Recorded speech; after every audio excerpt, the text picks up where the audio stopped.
I hesitated all night because I get that I'm not the demographic that they're going for at Major League Baseball. They're not marketing to me. They're marketing to about 62% of you. The other 38% of us, we're just there to watch. I guess there's a reason that ESPN set up on the field with Carl Ravitch and Eduardo Perez to the point where they couldn't see when O'Neal Cruz was launching bombs because there were players standing right in front of them, which gets in the way of the broadcast. And there's way more people watching the broadcast than who are there in person. Therefore, you'd like to think that you wouldn't allow that. Far more empty seats than I would have expected. But of course, you can't judge a sellout by the number of empty seats in the stands because in a home run derby, more and more people are going to sneak out to where home runs are trying to get a ball. What is the use of sitting behind the third base line in a home run derby? I guess it's, good seats, but you want to be in the outfield. So don't judge based on the rows and rows of empty green seats. That's fine. The rules of 3 minutes. You got 3 minutes, 40 pitches. That seemed fine to me, except I was trying to figure out how everyone keeps count. And then Rooker comes out and says, hey, man, I only had 38 balls in my rack. Well, that can't be. Every rack has 40 balls. Oh, but I used the first two before we started. And no one was paying attention? It can't be. As Carl Ravitch is talking to you about what the odds are, as we talk to you about the latest DraftKings odds and who our picks were, we got to make sure we get the rules. We got to make sure that everyone is coming from the same rack of balls. You get 40 pitches in the first round if you can get them done within 3 minutes. Has to be a level playing field or else no one's going to bet on it.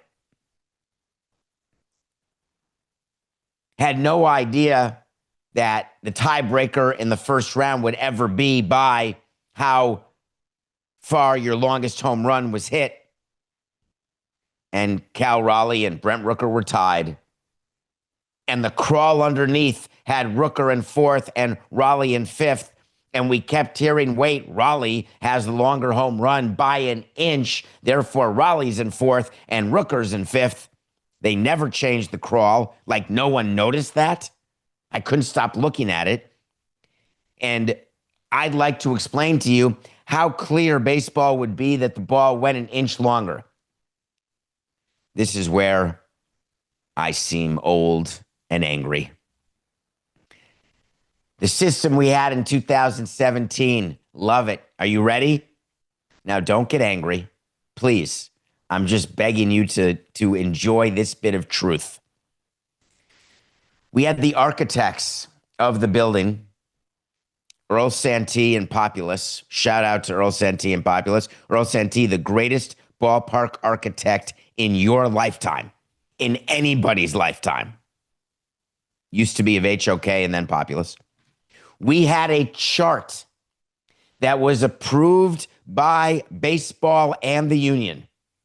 And the chart gave home run distances. So if you hit it to the outfield, section 3, and it went 4 to 8 rows above the deck of section 3, that was 442 feet. If it went to row 8 to 10, that's 452. Row 12 to 16 in the upper deck, that's 492. If it's hit down the line, we had every part of the fair territory where home runs can be hit. It was on a chart. So what do you do when a home run's hit?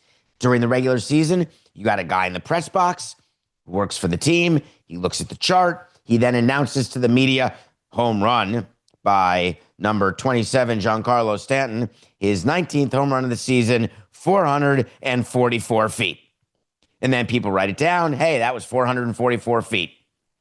The science was by chart, manual. This is where the question comes. I've been out of the game since 2017. Is it possible that they have now with StatCast and Exit Velo and all of the analytics they have, they can get it down to the inch? Way to go. That is impressive. Unlikely, but impressive. And if that's the case, then just tell us. Because what worse look is it for baseball than Rooker missing the semifinals by an inch and then saying publicly, maybe if they have it to the decimal point, they should display that during the Derby, not wait till everybody's done to bring out that information. That might be helpful. I think he said that to Susan Slusser after the Derby, after he'd been eliminated. It really makes no sense not to give everyone the exact rules. So we're watching the excitement of O'Neal Cruz. We're watching the excitement of Junior Caminero.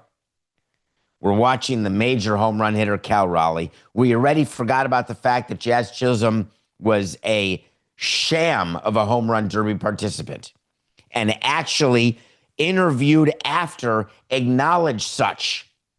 I get why baseball put him in there. I get why they asked him to do it. I get why they named him an all-star. I told you those two concepts were combined. You can be an all-star, you better do the derby. You're going to bring flair. You're going to bring excitement. You're going to bring international star. You're a guy. He didn't quite take it seriously. He said afterwards, I didn't want to do anything to my swing. I wasn't swinging for home runs. Maybe next time I'll swing for home runs, but this time I just wanted to keep my swing. Wanted to keep ready for the second half. Bunch of horse hockey. I don't want to watch a guy go out there and hit 3 home runs, foul balls off, hit some line drives. We're there for the dingers.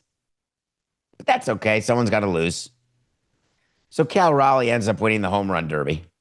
Really cool. He's in the middle of a 6-year, $105 million contract. I was rooting for Caminero at that point, and you could tell that Caminero wanted it when he was in the finals. He's a third baseman for the Rays. And before everyone tells you that, oh my God, Samson's the only one who ever got rid of players that were bad and then ended up being good, every team. I know you heard what I heard about the Guardians, but I'm not down on the Guardians. They're an unbelievable front office. We all miss on players. We all miss on trades. All of us. Guaranteed. So Junior Caminero wanted to win this, not because of for his country, the Dominican Republic, and all the Dominican players who were out there helping him, which was so cool to see. He wanted to win it because it's no joke. He would have won $1 million in salary.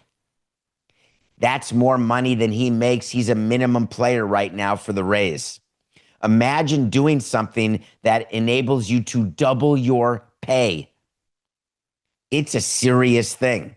And when Raleigh went first and got 18 in the final round, Junior knew what he had to do, and he could not get past 15. Rightfully despondent. Not saying that Raleigh's not happy or a good winner or that he didn't want the million or use the million. I wonder how much of that million he will give. When you do the Derby, you pay out your pitching coach with any winnings, the guy who your batting practice pitcher. I would think that Raleigh would give money to his dad and to his brother. It was a pretty cool family affair. His brother was catching, Cal was hitting, and his father was his BP pitcher, was his home run derby BP pitcher. And boy, did he lay him in. And it's not easy. If you ask Jeff Conine, whose son is a major leaguer, Griffin Conine, there was a home run derby, I believe, when Conine was in college. And Conine, the father, Mr. Marlin, Jeff Conine, was throwing to his son. And he had thrown to his son 1 billion times over the course of the son's childhood and career. And that day, Jeff Conine just couldn't get the ball over the plate and was a terrible home run derby pitcher. And so the pressure on a dad, it's significant. And what Tony Raleigh did round after round, laying it in exactly perfectly. Just think about the guy who was throwing to Coco. Who did Watkins throw to? Because they ran out of time several times. They left balls in the rack several times. He missed several times. Who did he throw to? Buxton, my guy. We picked Buxton. It didn't work out well. I'm not going to blame the BP pitcher, but I could.